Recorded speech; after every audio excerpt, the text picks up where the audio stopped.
We are about to get started. Thank you so much for joining us.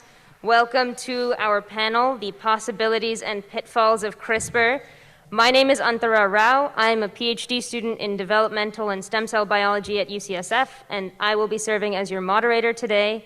I'd like to begin by acknowledging that this symposium takes place in Huichin, which is the ancestral territory of the Chochenyo-speaking Ohlone people. For more information about their work, please see our program either online or in the lobby. This panel will consist of a 40-minute moderated conversation, followed by 20 minutes of audience Q&A. So please, we're accepting questions from both in-person and virtual attendees.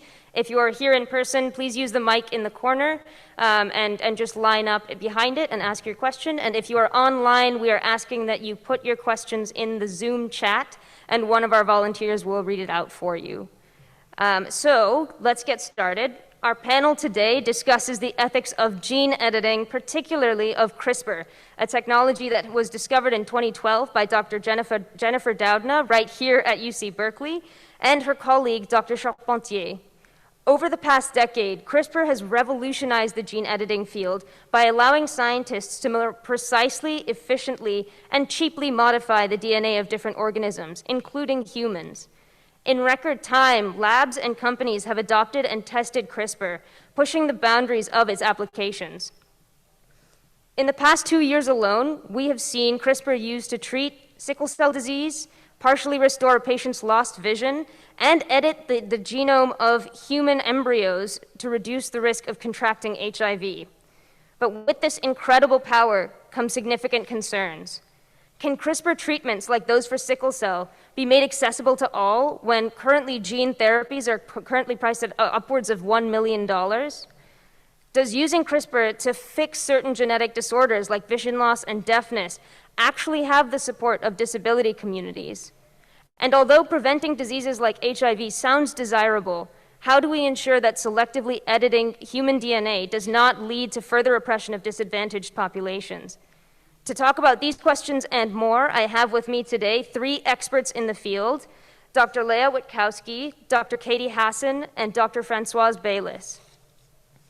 Dr. Leah Witkowski is currently the Interim Executive Director for the Kavli Center for Ethics, Science, and the Public at UC Berkeley, which aims to break down the barriers that separate scientists, philosophers, social scientists, and the public from each other.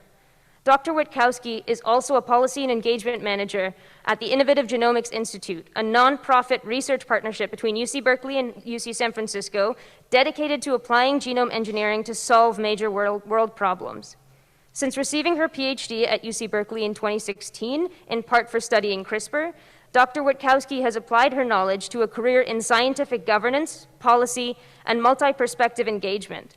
Her work includes publications and congressional briefings on the science, ethics, and governance of genome editing, as well as the development of responsible gene editing recommendations on behalf of the Innovative Genomics Institute.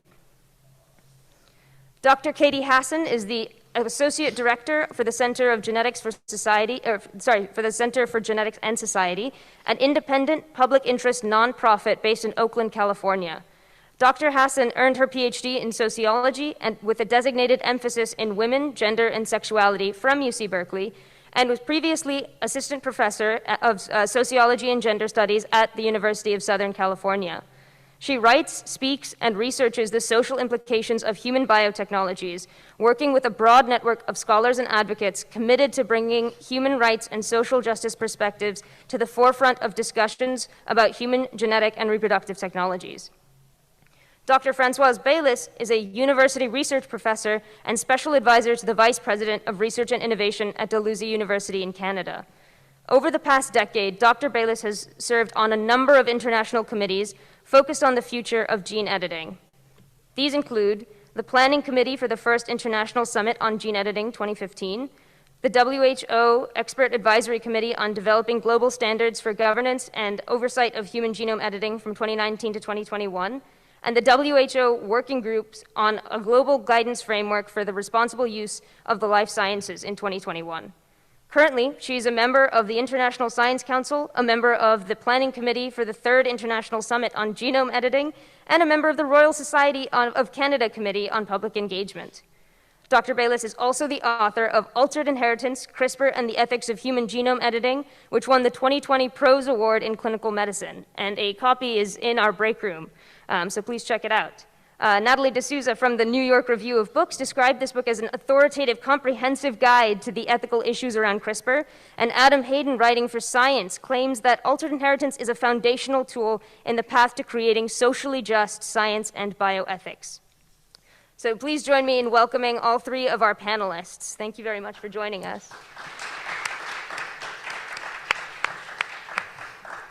And to all of our panelists, welcome. We are very excited to have you join us today. To get you started, I wanted to ask each of you, how does CRISPR work and why is it an important topic to discuss, both within and outside the scientific community? And Dr. Witkowski, we'll start with you. Sure. So your question of how it works, I think probably many of you in the audience have some familiarity with how it works. That might be why you're here, but some of you might not. So I'll give a quick kind of introduction to what it is. So CRISPR is a tool for performing a procedure on your genome known as genome editing. So we've had other tools in the past. CRISPR is the current tool. It's so far seems to be the best tool that we have. And it was discovered in part here at UC Berkeley as part of a natural immune system in a bacterial, many different kinds of bacterial cells. And the way that it works in nature is that bacteria, much like people, get infections. And they get infections by viruses. When viruses infect bacteria, we call them phage. So it turns out that we've known for a long time that bacteria had a really interesting part of their genome that didn't look like normal genes. And so if I can quickly define what that is, there's a few terms here. We talk about genes and genomes and chromosomes. So if you think of it, the analogy as a book, your genome is the entire book that has all of the instructions to make all the proteins that together make up your body. The chromosomes are the way that we organize the book, much like chapters are organizing a book. And then on those chromosomes, within the chapters, are the genes. And those are individual pieces of instruction. So also, along that same analogy, just like a sentence has a beginning and an end, a gene has a beginning and an end. And so this is the way that we kind of recognize when we're looking at sequences of genomes of different cells, when there's a gene present. So more than 30 years ago, scientists were looking at genes. They saw this very strange pattern in bacteria. It didn't look like a gene because it didn't have that signature start and end. And what it had instead were these repeated units. Fast forward a number of decades, when we got better at sequencing, it turned out that those repeating units, the bits in between the repeats actually matched viruses that infected bacteria. And from there, scientists were able to show that, in fact, those matching bits are actually a memory, a molecular memory of a past infection of that bacterial cell. So when a bacteria gets infected by its virus, its phage, most of the time they die. Some percent of the time, they'll survive that infection. And if they survive, they take a copy of that piece of DNA and they integrate it into their own genome so that their descendants will now have a molecular recognition tool where they can early on recognize a new viral infection that matches that historical infection, and they can attack it before it kills them. So the kind of revolutionary thing was that Jennifer and Emmanuel realized that the way that that recognition happens is really molecularly simple. It's two pieces. There's a protein called the CRISPR effector molecule, and the most common one is called Cas9, but there's many other kinds. This is a protein, and it binds to a little copy of that recognition, that snippet from a past infection. It carries that copy around, and it sees if it matches any invading DNA. And if it matches the invading DNA, it cuts the DNA. So Jennifer and Emmanuel realized that, well, what if we change that template, that little piece of DNA that tells you what to look for? What if instead of looking for matches to viral DNA, what if we gave it a match to a sequence of a gene in humans that maybe has a mutation that we want to target. And it turns out that that actually works. You can replace that natural system's viral memory with whatever sequence you want, and you can target any gene you want with that sequence, or not genes, even things in between. So this has created a huge explosion because it is so simple. It's a base-to-base match. And it means that you can go online. If you know the sequence that you're wanting to target, you can enter in that sequence, order from a company, many of them around here, or you can even make it in your own lab if you want. Most people order it. You order what you call the guide RNA, and that's the piece of sequence that guides the cutting protein to where your target DNA sequence is. And you can load it up, and it works. So this created the ability for more people to do genome editing. So genome editing is not new, but this ease of doing it and the speed of doing it has really changed everything. So this means that you have a changeable unit and you have the binding unit. People are using this for targeting genetic diseases. So if you have a heritable mutation, you can target that mutation for a cut. Importantly, genome editing CRISPR system is the cut. Everything that happens after that is done by your own body through natural systems. You can give it a template to repair the cut, and by repairing it, add in your choice of sequence. Or you can change the cut altogether and tell it not to cut, and to simply find a spot, bind to that spot, and maybe you bring other things to that spot. So if you want to make more of a gene and have that gene be expressed more, you can, instead of cutting it, tag something onto that protein that increases the expression or decreases it. You could also use it for detection of molecules of DNA or RNA. So for example, for diagnostics for COVID-19. So if you can find something and bind to it, you are identifying something. So you tag that with a fluorophore, or you use a mechanism where that cutting action creates a collateral signal where you can identify the presence of a certain molecule. This is great for low resource settings. It's being developed for COVID, but the knowledge can then be applied for all kinds of different communicable infections taken out into the field, et cetera. So those are, I think, a fairly comprehensive thank you so much for that very thorough introduction to exactly how CRISPR works, because I think a lot of that might become relevant as we talk about how it can be used and where it can be used. And I wanted to turn it over to Dr. Hassan. I wanted to ask you, in particular, same question, why is this important to discuss, and perhaps with an emphasis on gene editing and kind of how it historically has shaped society and what it has been used for? Sure. I mean, obviously, the variety of applications, particularly in human, that CRISPR can be used for makes it a really important issue. And I would argue something important to talk about not only as a scientific issue, but something to talk about as a social and political issue, and along with the ethics associated with it. In terms of history, there's a lot, but there's sort of two things that I just wanted to mention and bring into the discussion.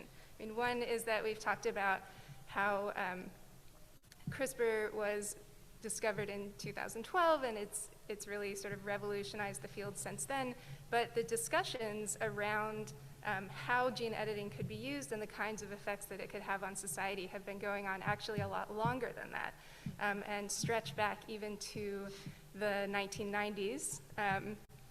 And that conversations were really spurred around kind of the surprise introduction of Dolly the sheep, the introduction of the possibility that human reproductive cloning could occur, and then that human genetic modification could be part of that as well, particularly that we might genetically modify future children in ways that could be inherited. And so the social conversations and political and policy conversations that were happening around that time in many countries actually rose to the level of policy and even legislative discussions. There was a an international binding treaty that was introduced in the late 90s by the Council of Europe called the Convention on Human Rights in Biomedicine, or the Oviedo Convention, that since then 29 countries have signed on to, and this is an internationally binding legal document that prohibits the use of heritable genome editing in the countries that have ratified it. So the use to create genetically modified children. And some research that I've done with Françoise Baylis and some other colleagues have found that actually in the over 100 countries that we studied, there are more than 70 that have prohibited the use of heritable genome editing in particular. So I think that's one piece of the conversation that I wanted to draw attention to, just that there's a longer history, and the policy conversations around gene editing, human gene editing, heritable genome editing started much further back than CRISPR. So it's really been accelerated with the use of CRISPR. And then stepping away from heritable genome editing for a second, I wanted to make sure we have this distinction clear, right? Two uses of gene editing or of CRISPR in humans, right? One, heritable genome editing, which I mentioned, using it on sperm, eggs, early embryos in order to start a pregnancy and create a genetically modified child, is one use. Another is somatic gene editing. So the use of CRISPR or other gene editing tools in existing humans in order to change particular cells in their body and target perhaps a particular disease. So in the policy conversations and the ethics conversations, this distinction has been very important. And just a second history that relates to sort of gene therapies, somatic gene therapies, is that the research on those gene therapies has also been going on since before CRISPR, although it's been much changed by CRISPR. And many of you may have heard of the case of Jesse Gelsinger, who was a participant in a clinical trial, an early clinical trial for gene therapy, and who had an adverse reaction to that experimental therapy and died, and was often said to be the first participant who died in these gene therapy experiments. And sometimes the way that story is talked about is that it was an individual tragedy, but also it is important because it had a chilling effect on research in the area in terms of funding and the clinical trials that were allowed to go on. But there's sort of a bigger picture around that, which is that it wasn't just an isolated tragedy, but that there were many issues around conflict of interest, commercial interest of the scientists involved, really like secrecy around what had been happening in previous trials or in animal studies that really fill out the picture of, it wasn't just an isolated tragedy that then had this chilling effect. It really should have revealed some underlying issues in the way that the research was being done that should have shaped it, and there are things that we should be keeping in mind as we talk about clinical trials that are going forward now. Yeah, thank you for that. And it looks like there are a lot of new, uses for CRISPR that are kind of emerging just now.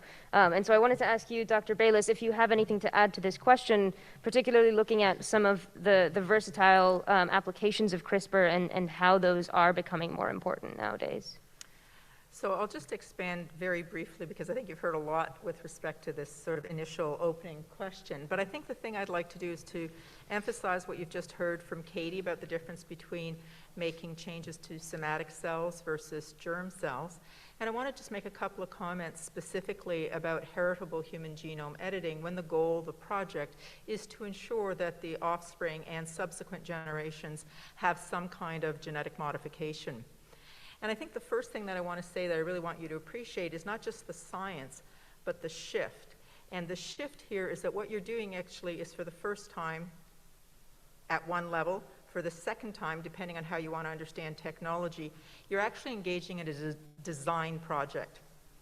Now, many of you will have heard the term designer babies because it's been around since about the 80s, but I actually argue that we don't have designer babies in the 80s. What we have are new reproductive technologies, but all of them actually involve selection amongst what would otherwise have been available through natural reproductive options. What you have with mitochondrial donation, which is not the technology we're discussing now, but then also with genome editing, is the capacity for the first time to design the human. And by that I mean actually conceiving of creating a being that would not otherwise have existed and could not be created through natural combination of gametes. And the reason I want you to think about it as a design project is that puts it in a fundamentally different category of activity. And what that also means, I think, if you're a really good scientist, is if you're involved in a design project, you actually have to understand the broader context. So what are you designing for? And that means, for example, you'd have to have an idea about where do you think this being is going to live. Is it going to live here on Earth? Is it going to live on this Earth in 20, 30, 40, 50, 100 years when it's completely polluted? And therefore, we need to design it to be able to breathe polluted air, drink polluted water. Maybe it needs to be able to fly. I mean, if it's a design project, you need to know where it's going to live. Is it going to live in outer space, in which case you have to make different kinds of modifications. Now, when I say some of this, it sounds kind of science fiction, and that's not what the scientific community is talking about now, because what they're talking about now, ideally, is looking at either being able to use this for prophylaxis or for treatment. But that's how a lot of technology starts, right? And that's, you heard in the introduction, I'm now interested in doing stuff around dual use research. And once you understand what the science can do, you can use it for any number of goals and objectives. And so you can't just sit back and say, well, that's not my project. I have this discrete little project, and it's perfectly safe, in inverted commas, and it has a target that is widely endorsed by society. You have to actually exercise the moral imagination and think about how this technology can be used in subsequent times and by different people. And so I guess the first thing that I really want you to take away from this initial question is it's a design tool of a kind we have not had before, at least in the realm of human reproduction. So if it's a design project, you have to think very clearly about what you're designing for. And the reason I keep wanting to emphasize that is because in this domain, many people, and I'm guilty of it at times as well, tend to talk about this as though we believe in genetic determinism. And I'm sure none of us do. And yet we talk that way, right? So we're going to make blonde-haired, blue-eyed children. They're going to be smart. They're going to be this. They're going to be that. As if it was just about genetics. We know it's not.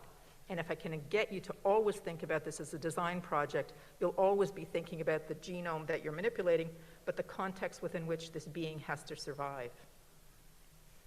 Yeah, thank you for that. And also, thank you for bringing in the idea of who we're designing this for, because I think scientists often are thinking about exactly what they're trying to solve, what problem they're trying to look at, and often what ends up happening is that there are unintended consequences that we haven't thought of that are not specifically what we designed it for. So I wanted to move into a little bit more of a discussion about, you've mentioned, people are trying to use this to treat diseases, people are trying to use this to solve several of these problems.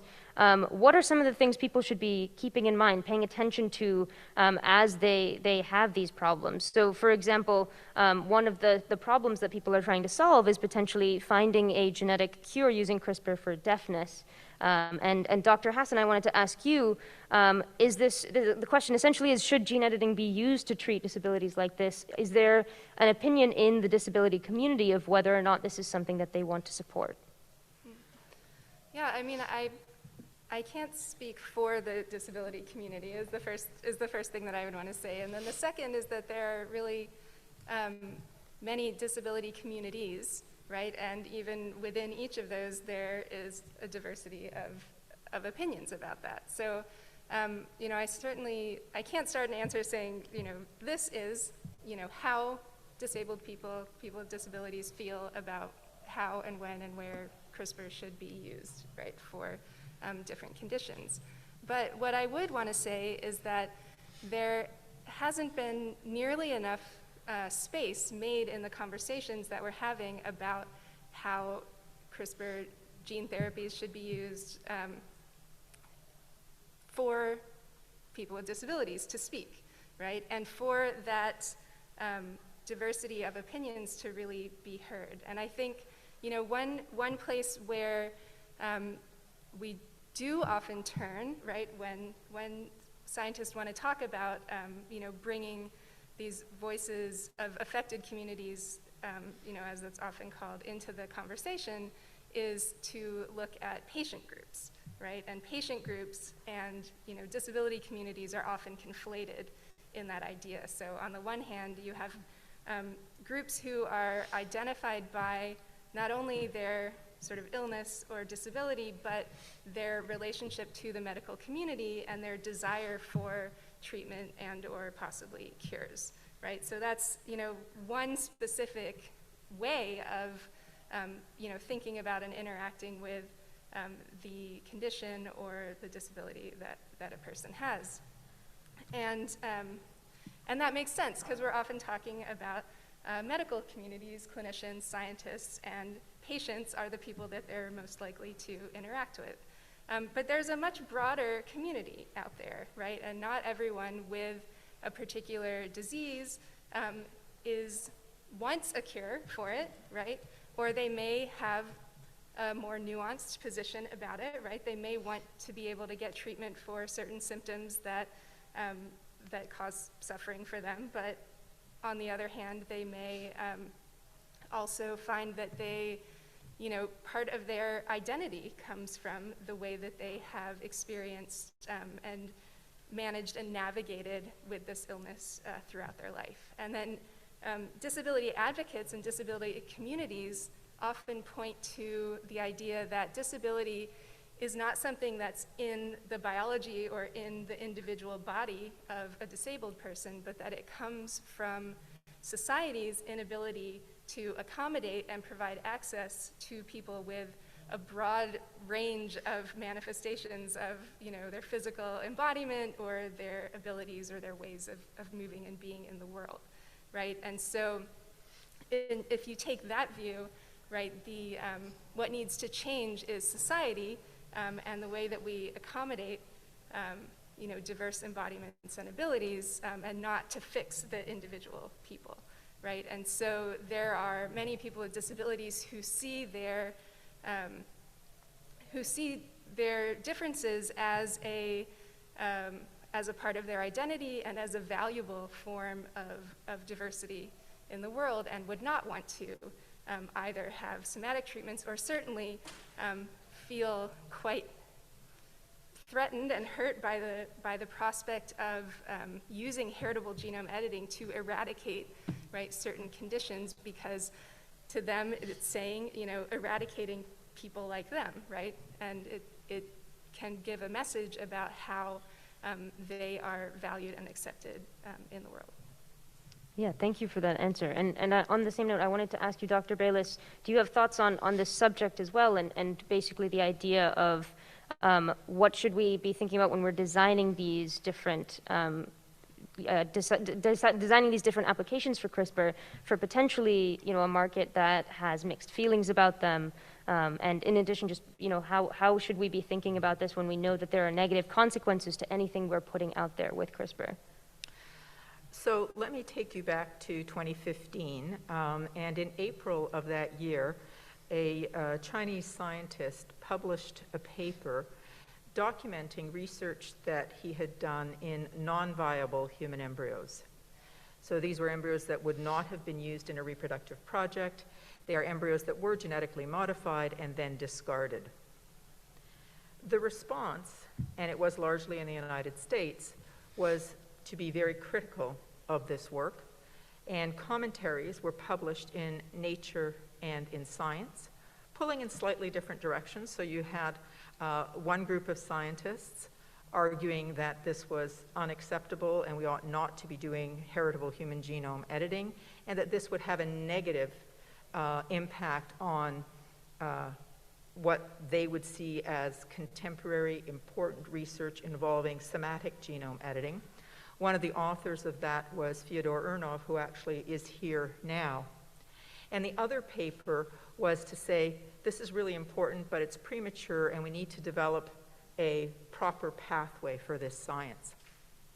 Now, the reason I mention this is, in addition to having the response of these two commentaries in these two high-impact journals, the National Academy of Sciences decided to host an international summit on the issue of human genome editing. And at the end of that meeting, the planning committee, of which I was a member, issued a statement. And in that statement, we said that heritable human genome editing should not proceed unless and until two conditions had been met. Those conditions were safety and efficacy, and you can think about that, if you will, as a science criterion, though I'll contest that in a minute, and broad societal consensus. And for those of you who are not philosophers or ethicists or don't play in that sandbox, to have any kind of ethics framework with only two elements is actually shocking, because usually we have lots of elements, lots of criteria, lots of conditions. And it was purposeful, because it was thought that in many ways, having just two conditions would make it seem simple, actionable. And I want to suggest that it is simple and complex. It's simple because it is only two conditions, and it's complex because then, as now, we don't actually know what either of those conditions mean. So isn't that a great framework? We have two conditions, and we don't even know how to meet them because we don't even actually really understand what they are. And the reason I can say that with confidence is, while you might think that safety and efficacy is very familiar and it's language that we use all the time in the context of science and in clinical trials, et cetera, safety and efficacy are value-laden concepts. It will never be 100% safe and effective in any kind of a factual realm, and so somebody has to make a decision that it is safe enough, it's efficacious enough, we're good to go. That's a value choice, where somebody has said, we've done as much as we can in terms of getting a certain amount of certainty, we're going to take the next step. But that's a value-laden decision, and we don't have any agreement on what that even looks like in this arena. And that's particularly important because if you're thinking about embryos and you're thinking about how you're going to have a number of divisions, at what stage are you making your genetic modification? You're making it at the beginning. Well, as those cells proliferate, has every single cell been genetically modified? What's going to count as safety and efficacy? We don't have any idea about what that might be. But it's a question worth interrogating. And the second thing, which is the point that brings me to the question you originally posed, was this notion of broad societal consensus. And what that was a placeholder to say, we don't have the right people in the room to be making any of these decisions because the decisions we're talking about are too important to leave to the scientific community alone. And in the actual commentary, we actually list a whole bunch of groups that we think should be approached, considered, respected. And I have since taken flack for not having identified biohackers on that list and a few other people, but it was really illustrative, and it was meant to say, if you're looking for a broad societal consensus, you have to expand the people who get to speak and have an opinion. And I think one of the things that's really important, and I would like you to think about, and later on I can come back to sort of try to unpack for you what that means, but I will say we don't have agreement on that concept either. But I think what's really striking to me about this notion is how quick people were, on the one hand, to endorse it, and then when they actually figured out what it meant, they wanted to distance themselves from it very quickly. And the interesting ways in how they've distanced themselves. So the phrase broad societal consensus has now been repeated in a number of publications as broad scientific consensus. And it may strike you as a really simple little change, but it's not a mistake, right? It was purposeful. And that actually wasn't the point. And other people have changed it, and now they talk about broad societal discussion, broad societal dialogue, broad societal debate. And they're willing to endorse that idea, but not the idea of consensus. And so I come back and I say, well, if you want to support a broad societal dialogue, debate, discussion, how do you know when it ends? At least in my world, I can tell you when it ends. It'll end when you have consensus. And so then the thing that becomes important is to understand what is consensus. And I'll give you a teaser. It's not 100% agreement. It's also not majority rule. It's about unity, not unanimity. And so one of the things, coming back to the question then, that I'm deeply committed to is, how do you broaden the conversation? How do you bring more people in? How do you understand their goals, objectives, priorities? And how do we allow that to shape the research agenda. Can I respond to that a little bit? Yes, I was about to come to you as well. Oh, great. Okay. Yeah, go ahead. Yeah, I mean, so I think there's a few things there that I would love to have time to comment on. Maybe I'll pick a couple.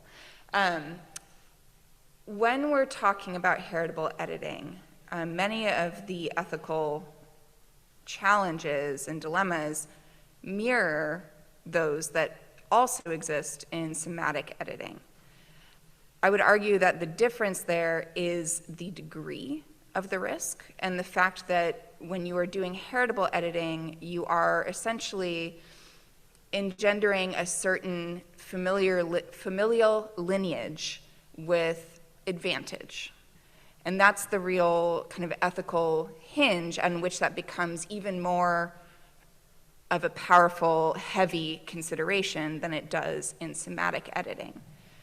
With that said, though, I think one of the challenges that we face as the scientific community is this desire to talk about heritable genome editing as if somatic genome editing is devoid of ethical conflicts. And I think that's a real problem. And part of the reason for my saying that is that heritable editing is happening, and it's hugely fraught with all kinds of ethical challenges, but it's happening at a very small scale. If we look at in vitro fertilization, for example, which is really the basis of heritable editing, you start with in vitro fertilization, you add in this extra procedure. The number of IVF procedures in the United States and worldwide is very, very, very small. On the other hand, for somatic editing, we are rapidly increasing genome therapies of all kinds. So as we're doing that, there's less of a conversation happening there about what should we be talking about. And I don't say that because I think we shouldn't talk about heritable editing. We absolutely should, and it has a different weight to the ethical considerations. But I am arguing that I think we need to expand the conversation to talk about also how do we make decisions about what needs fixing. So like what Katie was saying, treating quote unquote deafness in an embryo is a huge, weighty ethical conversation, but there is plenty going on in somatic editing now to treat deafness in an existing human.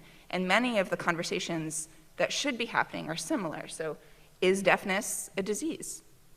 And you're going to get different answers. Same with blindness. Is blindness a disease that needs fixing? And you could say it needs fixing at the societal level by changing an entire lineage of people, or fixing at the individual level by providing somebody with the opportunity to have a retinal injection in their retina to solve a heritable blindness. And I think that's actually really hard because you end up with perspectives that are each valid. So, for example, with blindness, there are many, not all, but many people who are born blind with a heritable blindness who would not identify that as problematic or as a disease, and who in fact are living extremely full lives. And we know that people that don't experience disability, there's been research, actually incorrectly estimate the quality of life of living with a disability. So if you ask somebody that hasn't experienced it versus asking somebody that lives with it, the person that hasn't experienced it thinks that person's life must be terrible. And this has been measured, right? So we know this.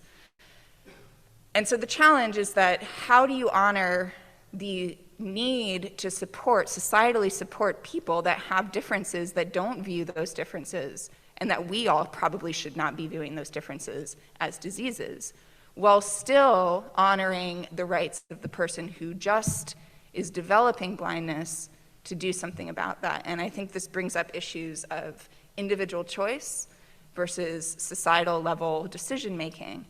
And part of the challenge that I think we face in engaging with a broad societal discussion is how do you balance those opinions? And at the end of the day, which opinions come to the fore and become part of the consensus? And one challenge with consensus is that often it's driven by a majority, and it runs the risk of leaving marginalized people in the edges, and we've seen this happen over and over again. I'm not saying that we should not do it. It is absolutely necessary, but I argue it's insufficient. We need that and principles. And I'm just going to mention that Jody Halpern, who spoke yesterday, and I and a number of other people wrote a paper where we argue exactly that public engagement is necessary but insufficient. Similarly with principles are necessary but insufficient. And what we suggest as an added component to how we should be regulating these things, or governing these things, is to actually draw on some traditions from public health. So public health versus medical ethics, it mirrors that conflict that I just mentioned of how do you honor individual rights and individual choice versus societal level, collective rights, upholding what's right for the collective good. Public health ethics mostly deals with collective issues. Individual medical ethics has traditionally dealt with individual issues. And when many people talk about genome editing, somatic or germline, we often default as scientists to individual ethics, to medical ethics. And I think there's a lot to be learned from the public health ethics frameworks. In our paper, we argue for a human rights impact assessment to add to principles and public engagement, because it takes into the context of how is this going to affect the society in which it is happening, so it's not presuming a universalism. And it examines, is this the least intrusive intervention? That's a concept in public health that could be really useful, I think, if we apply it in other places too. Somatic or germline editing. So I'll just add those. I think engagement, bringing voices to the table is absolutely critical, but it cannot be the only thing that we do. Yeah, thank you for that. And we've been talking a lot about designing this with certain groups in mind, and I also wanted to touch upon the idea that even though we design something with CRISPR, we put it out on the market, it still might not be accessible to all of these people that we're designing it for. So I wanted to ask all of you, any of you are welcome to answer this, just what should we be thinking about as we create these technologies, but know that they might not be accessible to the people globally who might need them the most. So Dr. Bayless, did you want to start us off? Sure. I think the question of access is critically important, and it is important both with somatic and heritable human genome editing. And I think in both cases, what we're likely to see is that this would be technology available to a very limited segment of society. People may disagree with me about that, but that's my view. That would be my prediction. So in the context of heritable genome editing, I have written about this as a situation whereby those with resources, both in terms of financial resources, but also social resources where they find themselves, even geographical resources where you are in the world, whether you work in a democratic country or not, means that ultimately you would see this technology available to what I would broadly describe as the privileged. And what this technology would allow people to do is, in fact, to entrench their privilege in their DNA. So you have all kinds of social privileges, which would give you access to this additional privilege, which would then become entrenched in DNA and become a heritable benefit, if you think about it in those terms. As concerns somatic genome editing, I think many people who are looking closely at the ethical issues now do worry deeply about the question of access long term. Some people respond quickly that, it's not really a problem because we'll take care of that. We'll make sure that it's available to everybody. And I often hear that at conferences when I'm on a panel with people from the United States, and I'm always sort of perplexed that people say this with confidence because I come from Canada and I say, gosh, you guys don't even give health care to all your people, but all of a sudden you're going to give everybody somatic genome editing? Like, that's just amazing to me. It's not impossible, but it is kind of strange to think that you would make those decisions, and you could. But I think that the reality of it is people are worried about where those clinical trials are going to take place, who will have and experience the benefits potentially through those clinical trials, who will potentially be harmed through those clinical trials, where those trials will take place. One of the areas in which we are moving forward is sickle cell disease, and that is an illness that affects the Black community disproportionately to other groups. And this is not just Black communities in Africa, but also in Asia and also here in North America. And so the question is, where will the resources go in terms of investing in that science? And if it turns out to be successful, who will be the next generation of patients? And more importantly, we have a number of scientists, and these are scientists I've spoken with from the African continent, who are also talking about equity issues in terms of their ability to actually participate in the research. So not just what will be the equity and the access issues in terms of potential trial participation as a research subject, patient who's participating in the knowledge production, but also what are the opportunities that will or will not be available to scientists in these countries who would like to actively participate in some of the somatic genome editing trials. So I think there are huge issues of access, and they play out differently, and the potential solutions are different. I think most people will acknowledge the problem. It's not clear to me that anybody right now has a really strong, robust response.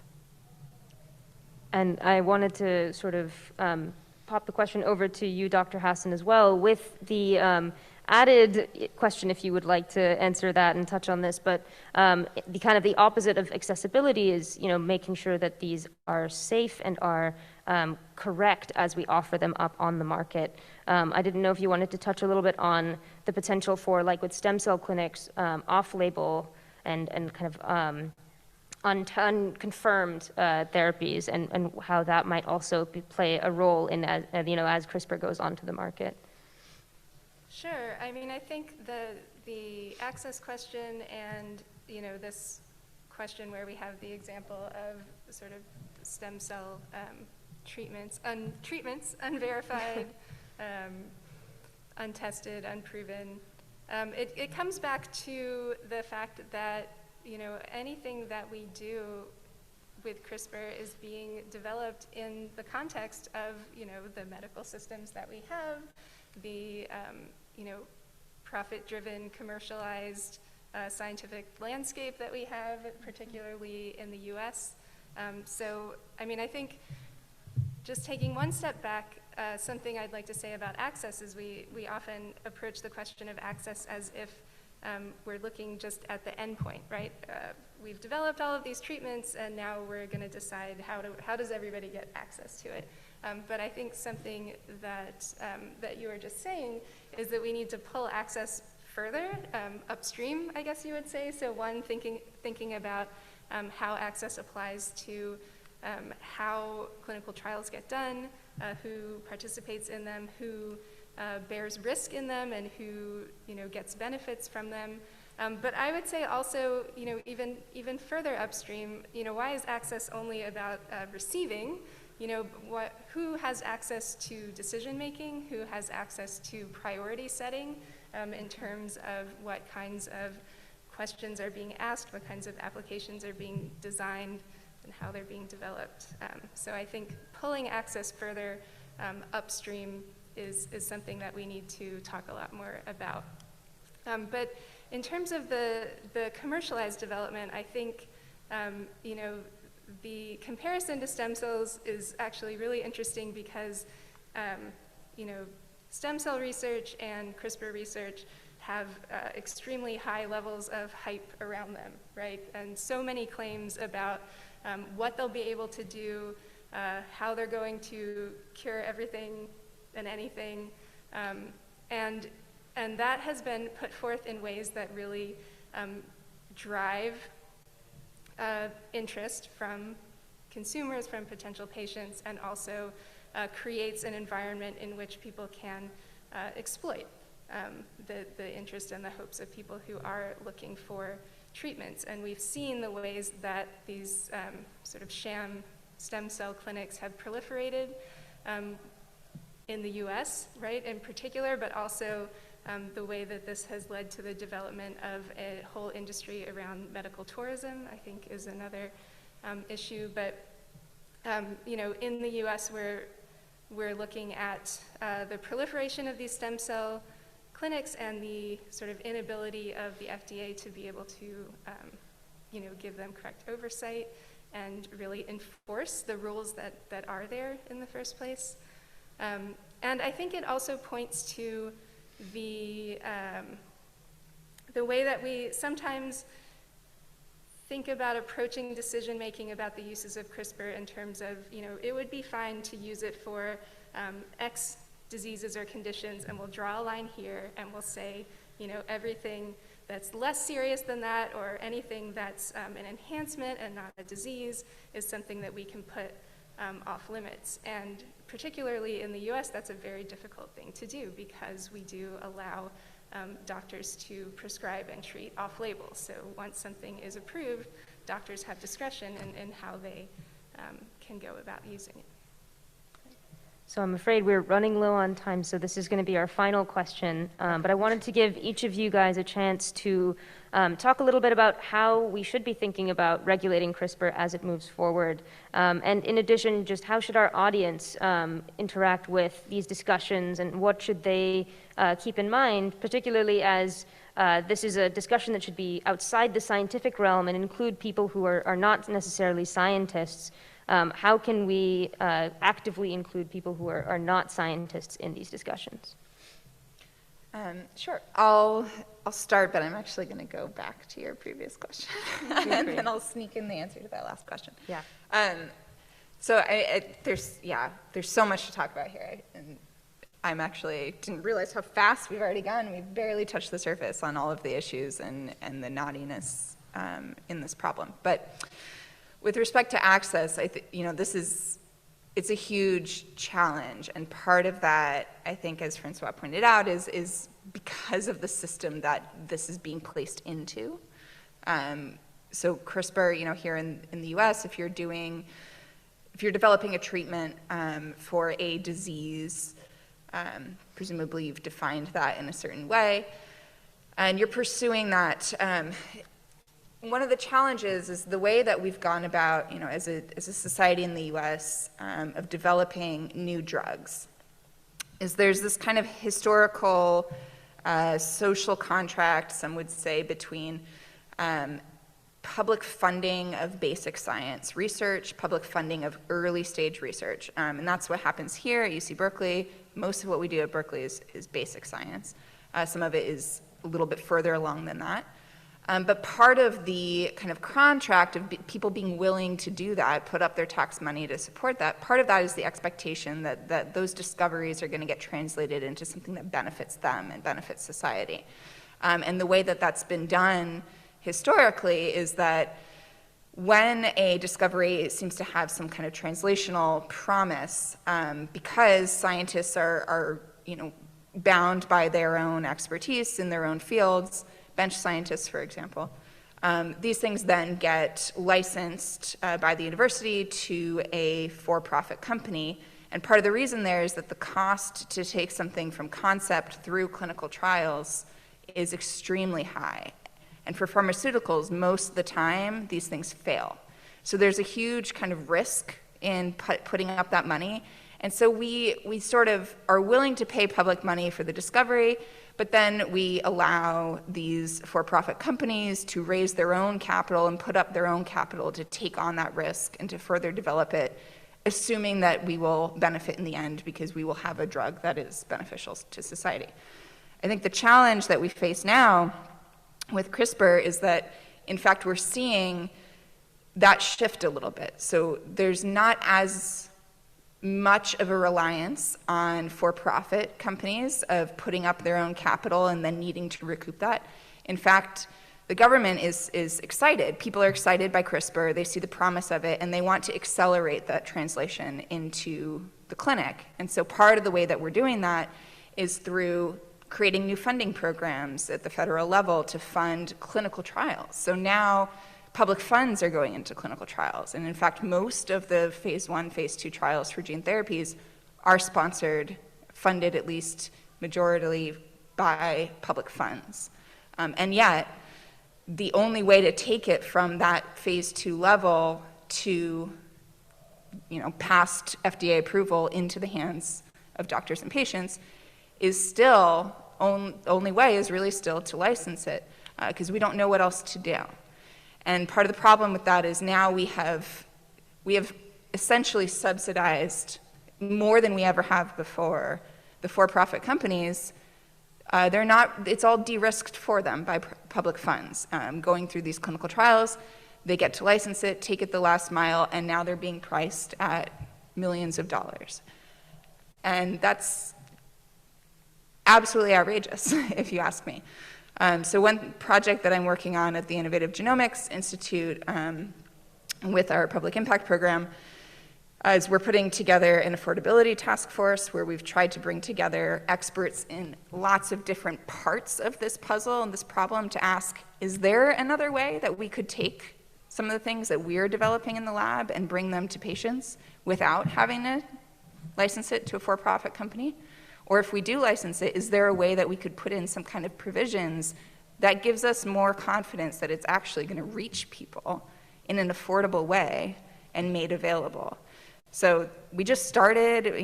If you do have this again in the future, I'd be excited to tell you what we find, but it turns out that there's really not a lot of examples out there. Canada is one. So Canada has actually put forth at the federal level money to develop centers of excellence to make their own genome-edited CAR T cells because they don't want to pay the US company prices anymore. And so this is now being offered to patients at literally a tenth of the price of what it is here. So we're looking at those models. Canada is definitely ahead of us in many ways. But I hope that more scientists are concerned about this, and as you're developing your own applications, that you raise those questions. What's going to happen to this after it leaves my lab? Who's going to use it? And how am I going to know that it's going to be used in a responsible way, in an accessible way? So I guess that last part was an answer to your other question. Yeah, and thank you so much for including that previous bit as well. That is a very exciting project, and best of luck with that, because it would revolutionize this as well. Dr. Hassan, I wanted to hand it over. Did you have any thoughts about this last question on how the public can be involved in these conversations actively?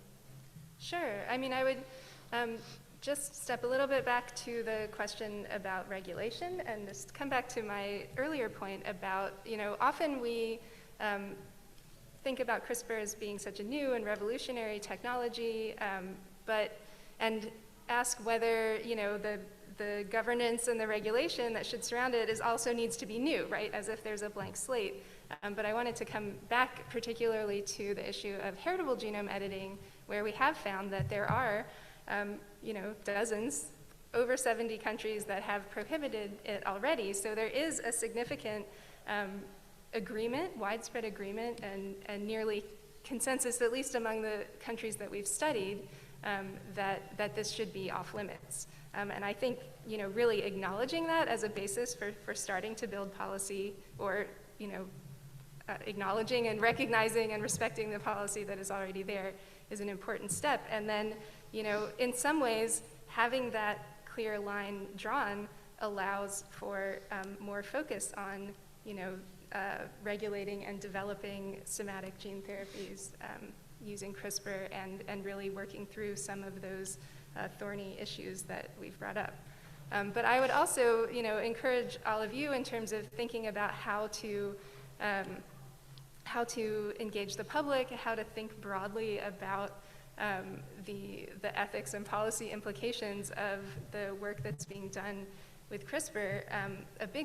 A big piece of that is really looking further out earlier on, right? Thinking earlier on in research about, who this would affect and what other kinds of expertise are out there that can really contribute to the conversation that needs to be had about how CRISPR can be used, and that isn't always thought of when we think about, science policy and science ethics. So, oftentimes even the idea of public engagement starts with, first we need to make sure that this group in the public understands everything about CRISPR and how it works, And then we can start to ask them, what they think about what we should do with it. But, expecting the public to be CRISPR experts isn't really where they, contribute the most, right? What we're interested in is what are the values, right, that the public has, right? And how can we use those to guide the research that's being done, right? And so you don't need CRISPR expertise necessarily to articulate values of how it should be used. And then just one more piece of this is not thinking about the public as this, broad, homogeneous block. The public, what do they think? And also not thinking about it as a million individuals, right? And if we just ask each one and add it all up, we'll know, what the public thinks. And so one thing that the organization that I work for, the Center for Genetics and Society, one thing that we focus on is the role that civil society, nonprofit organizations, social movement organizations could really play in these conversations, right? Because these are groups of people who are committed to particular visions of social justice, human rights, equality. They have an analysis of the ways that our current systems marginalize or oppress or discriminate against particular groups, and they can look ahead and see, when we add new technologies into this system, this unequal system that we already have, what are the effects going to be, right? And so I think drawing on those groups is a really untapped source of public engagement around gene editing issues. I'm afraid there's a lot to say. Dr. Bayless, do you have some brief last-minute thoughts, and then we'll go to Q&A? Sure. I'll try to be very brief so we can get some questions in. I think the main point I'd like to say is that in my own work, I try to emphasize the importance of thinking not only of education and engagement, but also of empowerment. And I think up until this point, we've understood the importance of education, and we've moved, I hope, from a knowledge deficit model around our thinking about education. We do commit to engagement, and we practice that in a number of ways, and citizen juries are one kind of things, deliberative democracy discussions, worldwide views, efforts, et cetera. But I think what we really need to move to is empowerment, and empowerment is actually about being willing to give up a certain amount of power to other people within the system, which, and in terms of my own work, I try to emphasize the importance of allowing others to participate in priority setting. And the others are not just the general public, but also, policymakers. And I say it in that context because you've heard the comment that ultimately the people are the venture capitalists for a lot of this science. And so in some sense, it seems reasonable to me that if we are the venture capitalists, we ought to have some way of feeding into the system of priority setting. So I think it's the main thing I'd like to say with respect to the public and their involvement.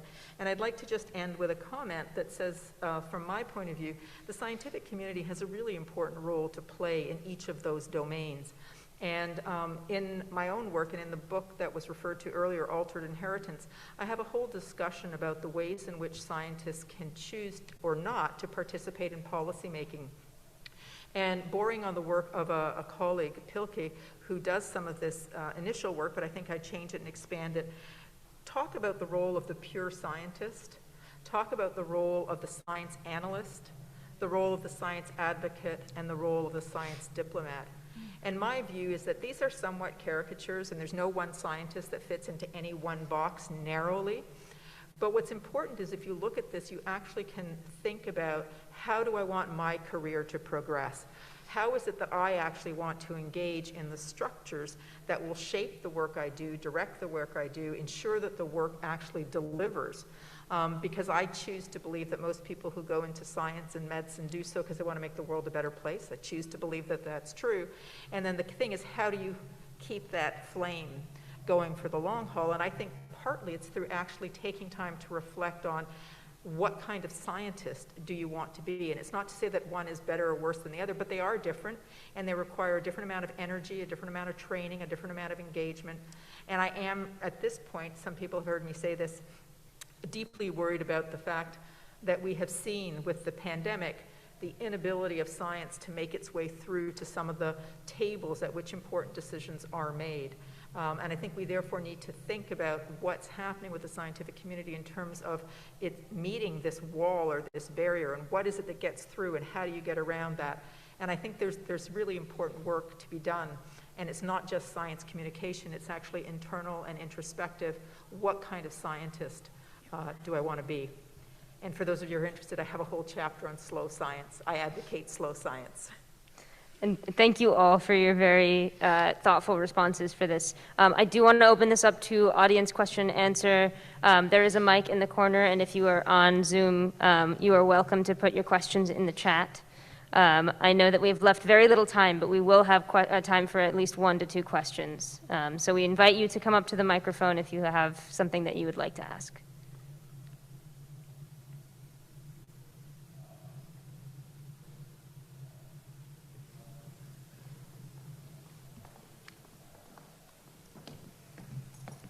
Hi, thank you all for coming. This was a very interesting discussion. One of the concerns I have about slow science is the number of highly motivated and resource-rich rogue actors that might take advantage of the ease of CRISPR modification to, again, entrench their privilege in their DNA. And so I guess I was wondering, how should we approach that possibility? Should we, is making it illegal with draconian consequences like a good solution, or do we take a different approach and maybe learning our lessons from the war on drugs and approach, take this from more of a regulatory angle and make sure it's done out in the light of day? And just whoever wants to take that. Well, I think, one of the first things we need to think about is the way in which we've organized science and what are the incentives that people are motivated by. And so just as one very quick example, many people have taken to describing Jean-Q Hay as a rogue scientist. So he is the scientist who's responsible for the birth of 3 CRISPR babies in 2018 and 2019. And I actually reject that description. I don't think he was a rogue scientist at all. I think he did exactly what he was trained to do, which is to push the envelope and to do something that's wild and wonderful and nobody has done before. And he genuinely believed that he would get a Nobel Prize. So he misjudged, right? But one of the things that's actually really interesting is if you were following the literature for a very long time, he did what had in fact been proposed before by people in ethics and by, in fact, a Nobel laureate who shall remain nameless at this point. And they had exactly used the example of HIV. So what he did was not so far outside the realm of what others had thought about, written about, and commented on. So I think it's really important to understand what is the framework within which people are trying to be successful. What are the metrics that have been put out there that people respond to? And that's, for me, what's really important. So it's not about draconian consequences. It's the fact that you're trying to do what the system has trained you to do. And I think the other thing to recognize is that we live in an era of global science. And that has created all kinds of interesting pressures because there's a kind of a race going on. And that's also part of why I'm advocating for slow science, because I think slow science it's in fact a metaphor for more collegial science, less industry-driven science. Science where you get to be slow means you get to actually ask questions instead of doing salami publishing, right? You actually get to sit back and think what's the right question to be trying to answer, which actually means you'd maybe do a lot less experiments because the experiment would be better designed in the first place. So it's really about rethinking the way in which we've organized science and incentivized individual scientists who are really smart people. And if you tell them to jump this high, they'll figure out how to do it. But maybe that's not what they should be doing with their time. Did either of you have anything you wanted to add? Sure. I think the J.K. Hood example is actually very interesting because he was trained as a biophysicist, and yet he applied his work to reproductive technologies. So you have somebody that went from their entire training, their education in science, really had nothing to do with human subjects research. So he probably never took, the human subjects research training. He probably never got exposed to any concepts in kind of biomedical ethics, let alone kind of social issues. And that's not uncommon. And one of the challenges that I think we face with CRISPR is because of the success of CRISPR, it's very easy for somebody in one field to pivot quickly into another and apply it. So we're seeing, instead of having, different domain expertise really well siloed where, the biophysicist works on this part of the thing and then it moves from that person to this other lab and they work on it and it moves from that lab and then eventually it hits, something impactful in society. That very same person goes from discovery to application now in a very fast way, and I think this creates a challenge of training the next generation of scientists. Not just biomedical scientists, but scientists in general. And many of the ways that we're applying, different fields of science are challenged by similar ethical questions. So I really, I agree with Francois that I think there needs to be a shift in the way that we think about how science gets done, what counts as good science, and how we train scientists. Not because a scientist has to be an ethicist and a sociologist and a expert in public engagement, but because they need to know enough about those things to recognize when those expertise are really needed and to reach out to those people and to do more upfront thinking before they start down the path of research of what is the question that I'm addressing? What is my priorities? Why am I making the decisions? Why am I prioritizing this thing? And how should I be actually thinking about the best way to do an experiment? So I really think a lot of it comes down to it's not rogue actor, it's acting the way that you've been influenced by the environment that you're in. And so let's start changing the training of scientists, let's start changing that environment. And Dr. Hassan, I also wanted to give you a chance to respond as well, but I wanted to see, is there another question that we wanted to get to? Did you have something that you wanted to particularly add? I'm happy Okay. to hear another question. Did you want to ask the last question? We're running really low on time. Okay, I think we'll call it there then. So, thank you guys very much for joining us, and thank you so much to our panelists. This has been an incredible discussion, and I know we started late, and now we've ended a little bit late, and I know we could fill an entire other hour, potentially even a day. So I just wanted to say we hope that this inspires you all to continue this conversation at either our networking reception or beyond. Thank you all for coming. We just wanted to note that our keynote with Dr. Wendy Chun is happening in West Pauli Ballroom and on the West Pauli Ballroom Zoom link right after this. So thank you again, and join me in thanking our panelists.